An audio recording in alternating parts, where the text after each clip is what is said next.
Good morning, church. I hope you're well this morning. I hope you've been enjoying our series of Confident Hope. I certainly have. And today I'm preaching about our confident hope in our surrender to Jesus. Our main text today is from Philippians chapter 11, verses 20 to 26. And I'm reading from the Passion Translation this morning because I think it just puts it across so well. It says, "No matter what, I will continue to hope and passionately cling to Christ so that he will be openly revealed through me before everyone's eyes. So I will not be ashamed. In my life or in my death, Christ will be magnified in me. My true life is the anointed one, and dying means gaining more of him. So here's my dilemma. Each day I live means bearing more fruit in my ministry, yet I fervently long to be liberated from this body and joined fully to Christ. That would suit me fine, but the greatest adventure to you would be that I remain alive. So you can see why I'm torn between the two. I don't know which I prefer. Yet deep in my heart, I'm confident that I will be spared so I can add to your joy and further strengthen and mature your faith.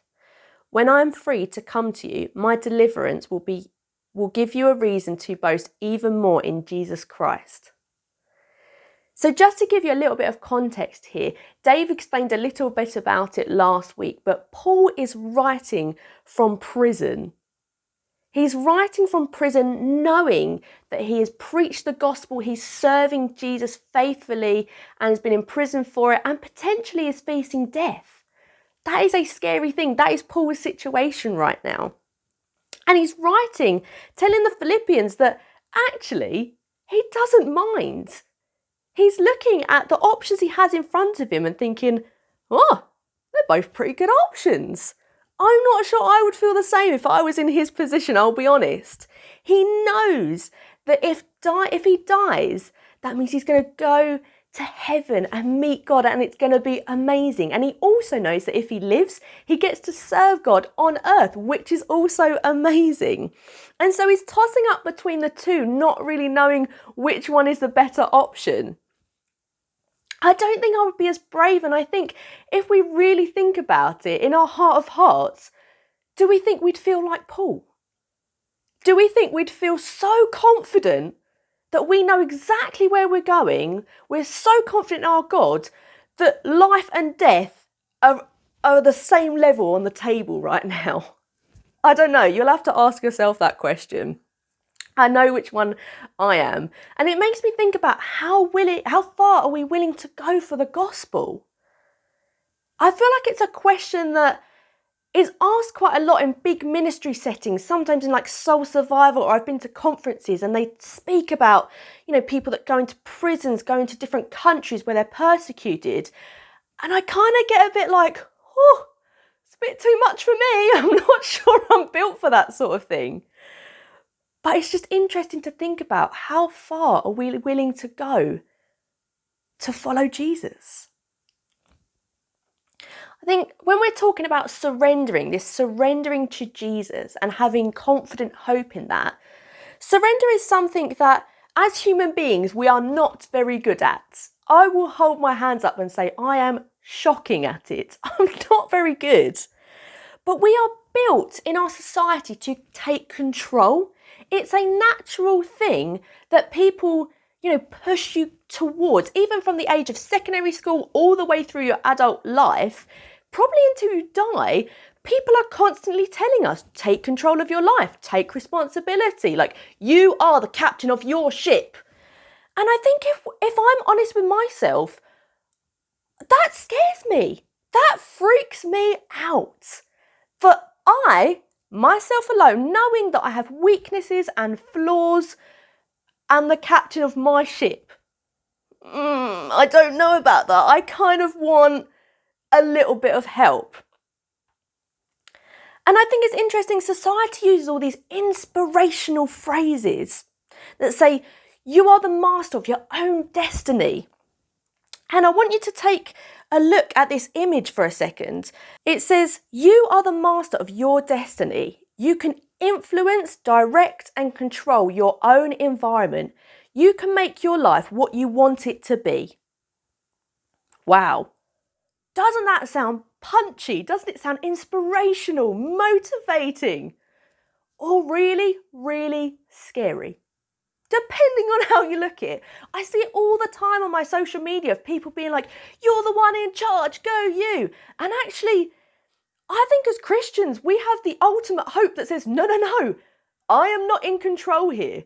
Like, we need some help because I can't have this all on my shoulders.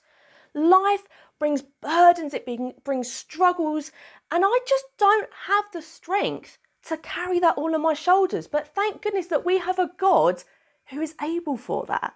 He is the one that can take that. And so I just wanted us to think about this for a second, that actually, if we are in the place where we're thinking, wow, that sounds really scary, I'm not sure I want to be in charge, that means that we have to give something over. We have to accept that someone is in a better position to go through that for us. And if we really feel like that, that means we need Jesus in the driver's seat. We need God in the driver's seat to take the wheel. And I know it sounds really cringy and we talk about it all the time, but we are so used to thinking about, what am I going to do next? What is my plan? Like, where am I going? That we forget that actually God is the one that should be in the driver's seat. He should be the one in charge. And he has the roadmap.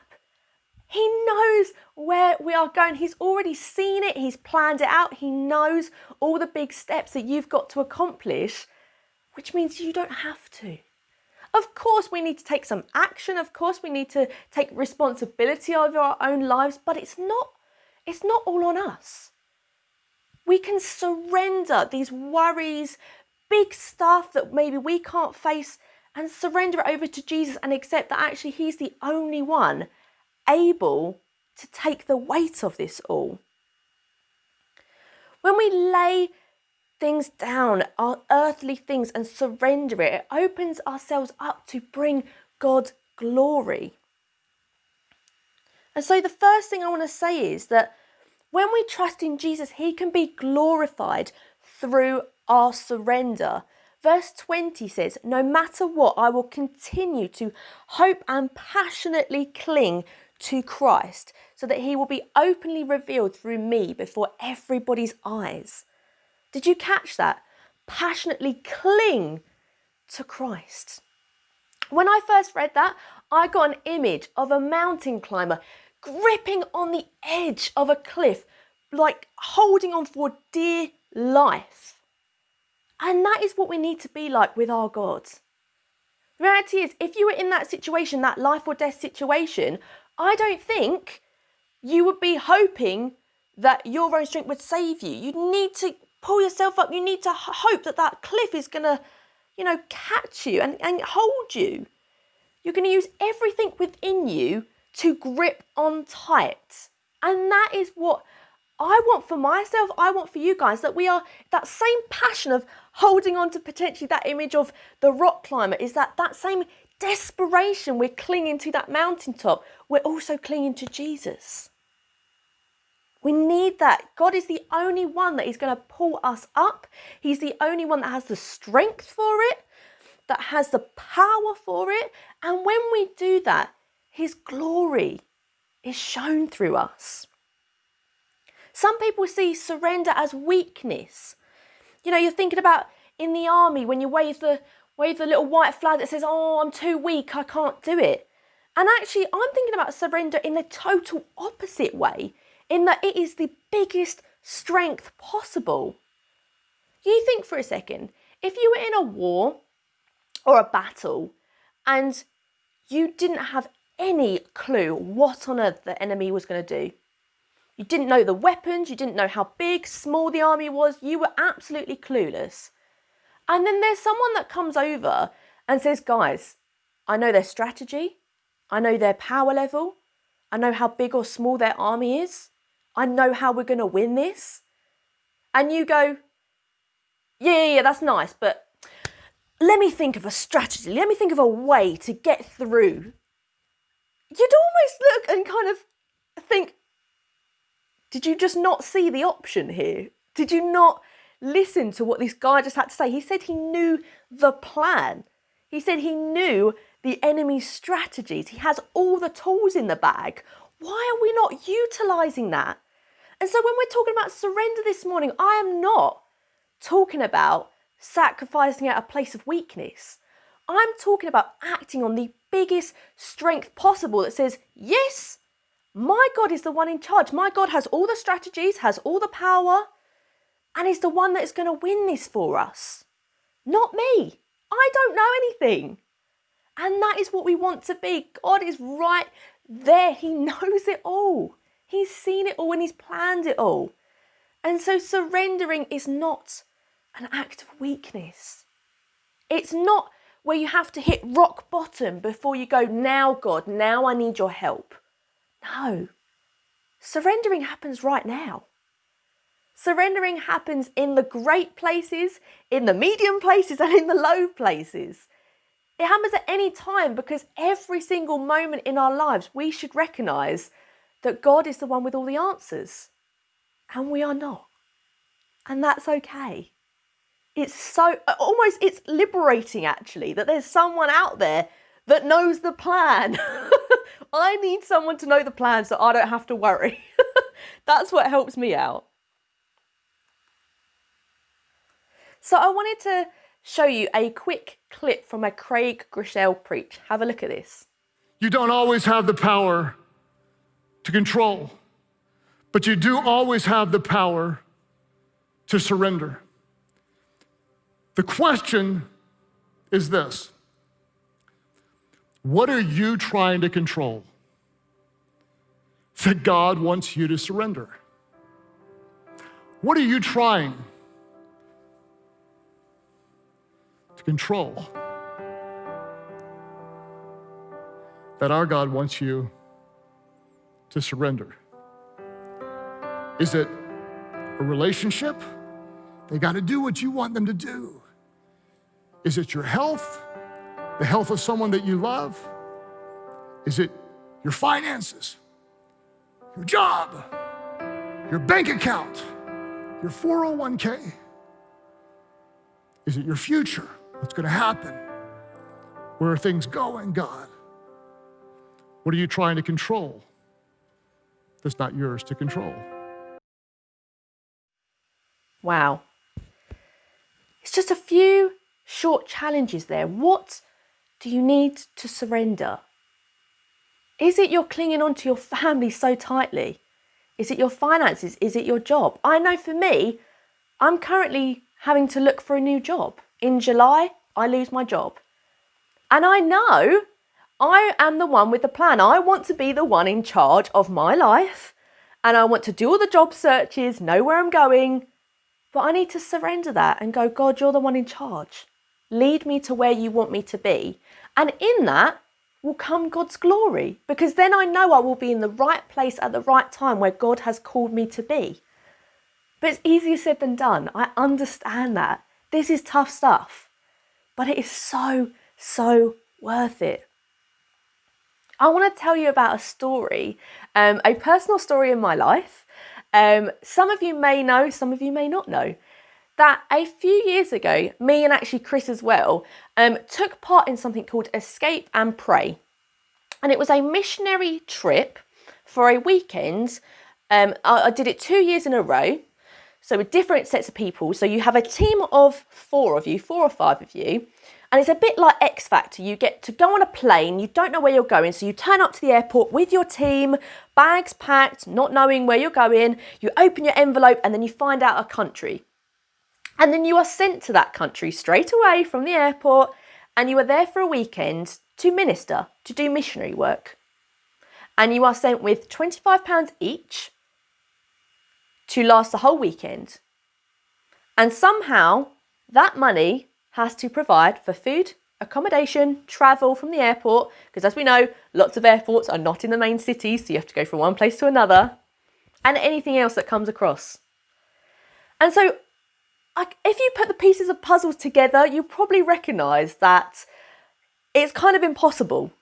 You probably could spend all your money on a hostel for 2 nights, but then you might not have money for food. Or you might be able to eat well, but then you're sleeping in a sleeping bag on the floor. And so the whole point of the mission is the escape, which is go to a different country, and then the pray. That is the key bit of this missionary trip, is that you pray into it. You ask God to provide, to show you where to go, to have encounters that are meaningful with people, that are going to put things in your path that are going to help you out. So I did this for 2 years in a row, and both times I had Christians and non-Christians both speak to me quite heavily about, are you sure you're doing the right thing? This sounds a little bit dangerous. Are you actually going to take money with you? Maybe take your card just in case. Maybe take your phone just in case. Maybe take some extra cash. And it could have been really easy for us to take that advice, to panic and go, oh yeah, we're in a strange country. We might not be able to have food. Let's take some extra money. Or let's take an extra sleeping bag. Or let's book an Airbnb just in case. But the point is that you rely on Jesus. And so both times, both years, we didn't take extra money. We didn't take any food, any snacks. We took a bottle of water and the rucksack. And that was it. And it was scary. I am not going to lie and say that it wasn't. But the amazing part about being in that place of vulnerability is I had no choice but to surrender. I had to allow God to be in charge because I did not have the tools available for me. And I will tell you about it later. Feel free to message me because I can tell you story after story of people that did escape and pray, of God showing his glory, of God revealing himself and putting people in the right place at the right time to provide for them. I did not go hungry both years, and I didn't sleep on the streets both years. God provided for me, but it took that total place of surrender, that stripped backness to go, God, you are definitely the one in charge here, to display God's glory. And it doesn't take a big trip like that to do that. You can do it right now with your finances that you're looking and going, I need to keep this all to myself. And actually it's like, if I lay this down at God's feet, maybe he can do something with it. Maybe a testimony will come out of it that will display God's glory. And how amazing would that be to share that with other people? The second point that I want to make is when Paul said living for Christ is living and dying means dying with Christ. It was this parallel that both options are a good thing. And Paul saw it as a win-win. If he lives, he gets to live on being an example for Christ and ministering to people and doing God's work. And if he dies, he gets to be with God in heaven, the best party of all. And we're lucky in this country, as I said, that we don't have to face persecution. We don't have to go underground. We don't have to hide Bibles.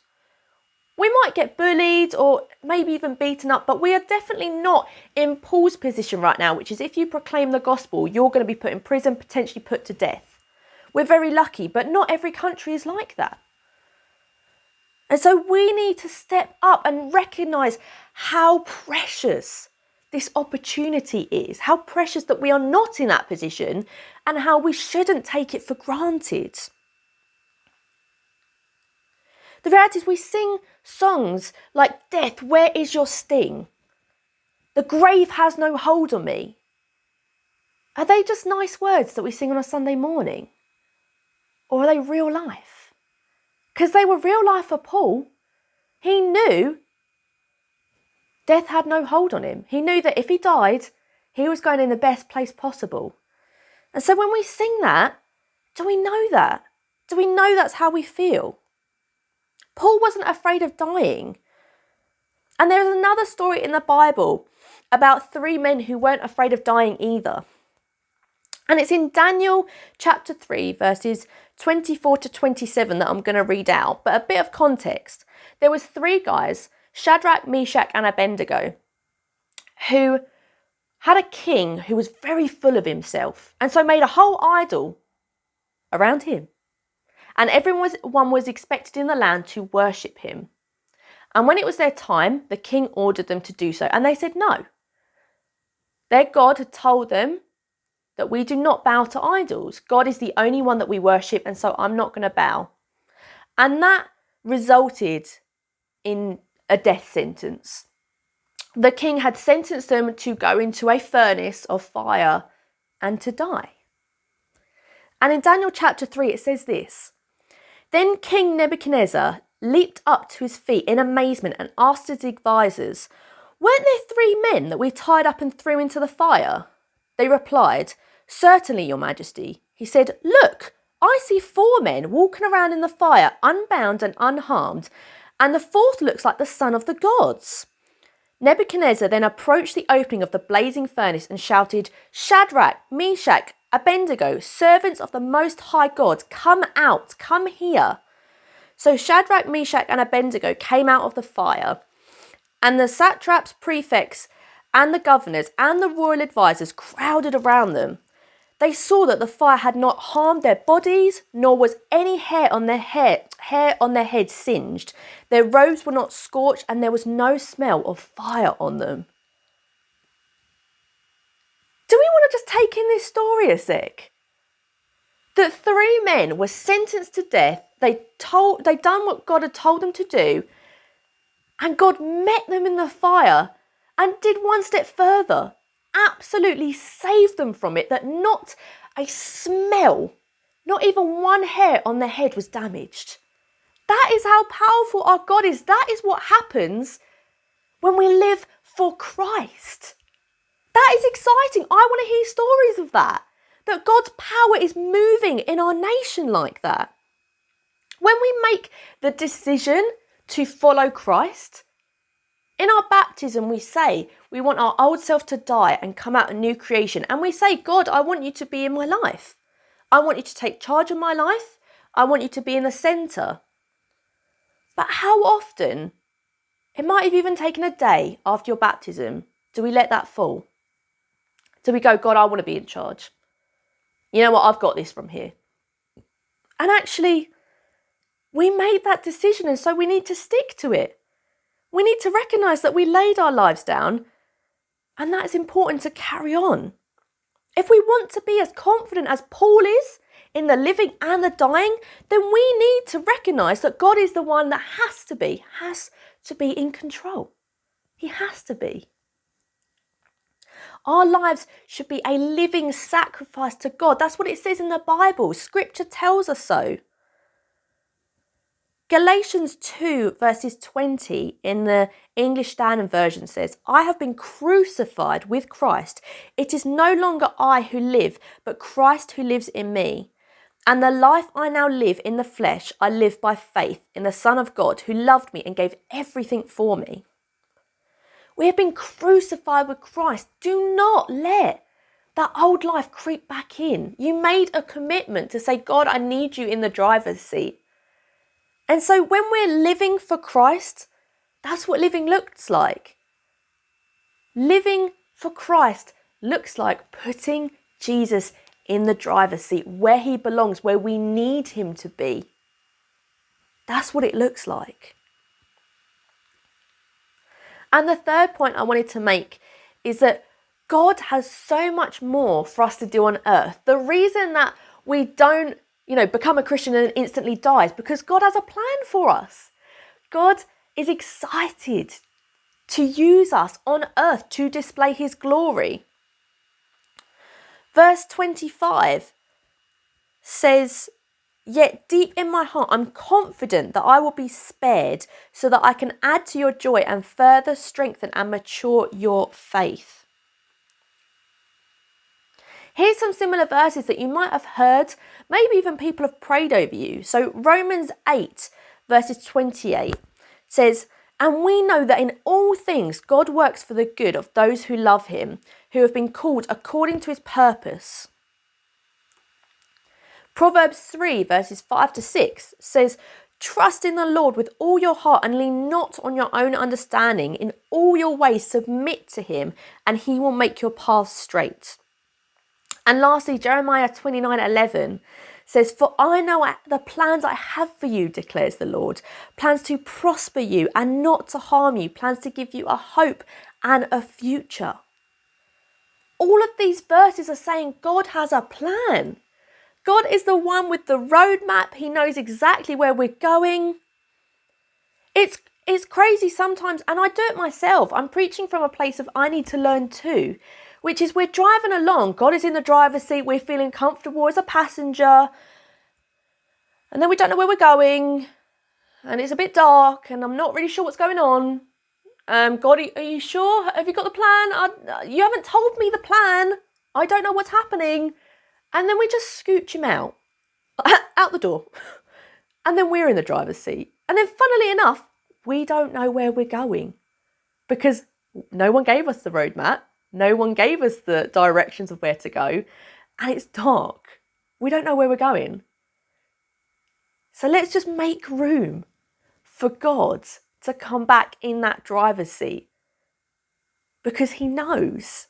It says, lean not on your own understanding in Proverbs. In Jeremiah, I know the plans I have for you. I know. God knows them. Not you or I. God does. So who should be in the driver's seat? Naturally, it's Jesus. Because he knows the answers. We can either choose to let our desires drive us, our wants, our plans, or we can allow God to take the reins and to make it a smoother transition. It doesn't always mean it's comfortable. It doesn't always mean it's not hard. But we do know that there is a plan in place. It takes the pressure off that me or you have to know the plan, because actually our most heavenly Father knows the plan, and that's okay. I'm comfortable with that. I'm more than comfortable with that, actually.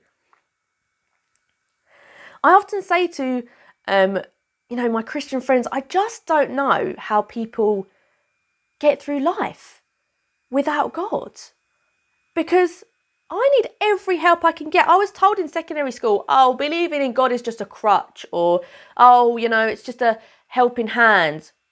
Yes, I like that. I'm perfectly okay with God helping me, because it means that I don't have to know it all. It means there's a God that's powerful enough that knows it. And it means that I can accept that I need help. And I think sometimes that's the hardest thing for us to do. To accept that actually, God, you need to be the one in charge, not me, not my desires, but yours, Lord. That's where we want to be at. And it's really difficult, but we will get there. God isn't limited to what he can do.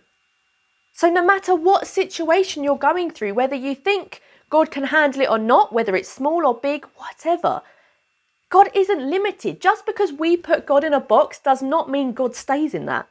It just means we've lost a perspective of how big our God actually is and how powerful it is when he moves.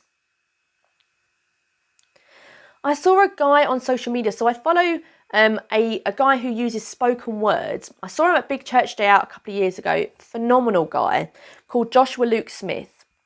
And very recently on his social media, he released a video, a spoken word, about how he had an addiction with porn. And now nobody really talks about this in church, and I'm certainly not starting to preach on porn, but it is such a taboo subject that he was lurking with in the dark. That he didn't tell anyone about it, he didn't get advice. And I think the most part is he felt so ashamed and so in the dark that he didn't bring it to God. And so he struggled with it for a period of time and then accepted that actually this needs to go. This isn't right in my life, it's not healthy, and surrendered it. He laid it at God's feet. And an amazing thing happened. He got a wife. He now has a child. And God is doing awesome things through him, through that testimony. That means that tough things that seem dirty and people don't want to talk about, and taboo subjects, God still uses. God isn't shy about using you. And just because some things were a mistake in the past or some things were dark in the past doesn't mean that you're not in God's future. Doesn't mean he doesn't have a plan for you. He can use any situation for his glory. We just need to surrender it. Because God has the power to change us. We don't. We lose strength every day. We lose energy every day. And you know what? God's energy never runs out. God's power never runs out. It's always consistent. And so I wanted to finish by just reading some lyrics. It's from a song called Christ Be Magnified by Corey Asbury. And it says this: I won't bow to idols, I'll stand strong and worship you. And if it puts me through the fire, I'll rejoice because you're there too. I won't be formed by feelings, I'll hold fast to what is true. If the cross brings transformation, then you can hang me there with you. Because death is just a doorway into resurrection life. And if I join you in your suffering, then I'll join you when you rise. And when you return in glory with all the angels and the saints, my heart will still be singing and my song will be the same. I love that. That's my prayer for us this morning. My prayer is that we would recognise that God needs to be the one in charge, that we need to follow wherever he's calling us to go, and we need to bow before him and know that. If the cross brings transformation, then you can hang me there with you. What a bold statement to sing. But it's one that I want to believe in. And it's one that I want to follow. And I hope you do too. Because the cross does bring transformation. And God will pull us through. And so I'm ending with a ministry song. I'm going to show you a song that I've recorded for you guys called Over All I Know. And I really hope that you can take just the next few minutes to ponder and just meditate on what you think you need to surrender to God. The reality is we do need to surrender our whole lives, but it starts with the first step. If you're clinging on to too much and you're seeing door after door close, there might be a reason for that. If you're struggling and you're just holding it all in and it's feeling a burden on your shoulders, then let it go. Surrender it to God. He's able to hold it for you. And so, just take this time, let the lyrics wash over you. Think about where God is in your life. What do you need to surrender? What are you clinging on to that is just a burden? I hope you're blessed this morning.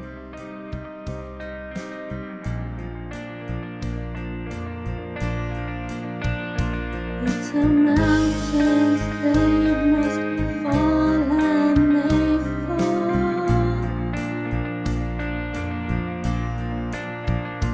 Little oceans to be still and they're calm. Little sickness, it must leave and it's gone.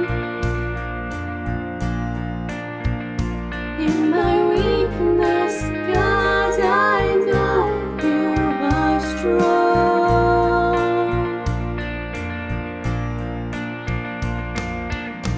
You are the one above it all.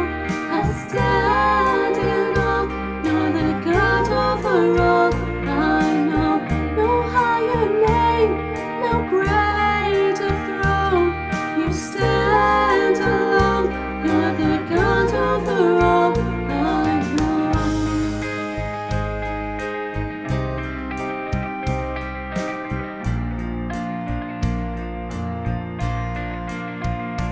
It's a broken things be healed and they're whole. It's a fear it has no place, it must go.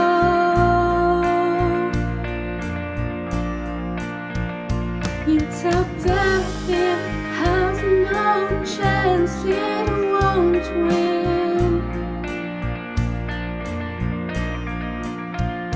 And if you are for me, God, what can come against?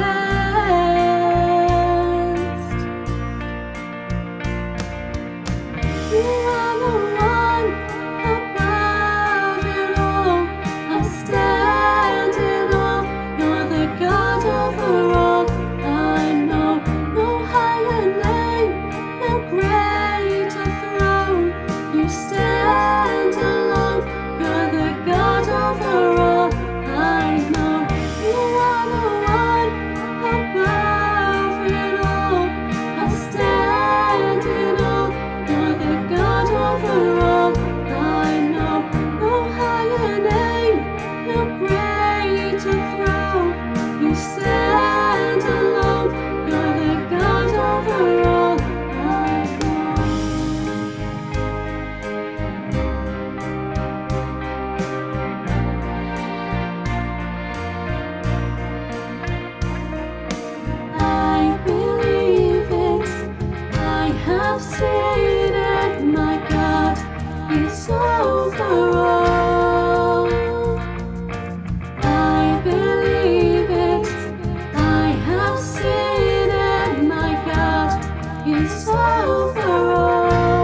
control of everything I know. And I can trust you. I can trust you. God, you're in control of everything I know.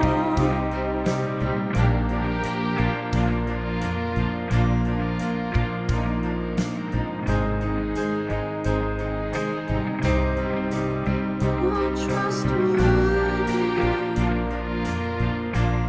Oh, it's who you are, God. It's who you are.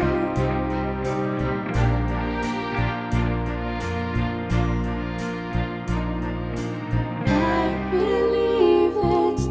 I receive